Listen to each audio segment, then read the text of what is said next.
So, ito yung regalo kay ate dahil graduation niya at may ano siya, achievers. So, yan.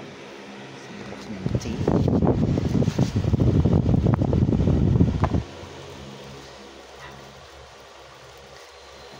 Tapos si Toy Toy naman. So, kasi kala mo laro natin ba? Hindi, isa mo ito. Aray. Laruan lang yan. Sorry.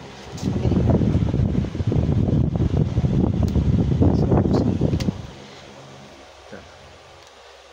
Tingnan natin kung gagana. Sweet ate.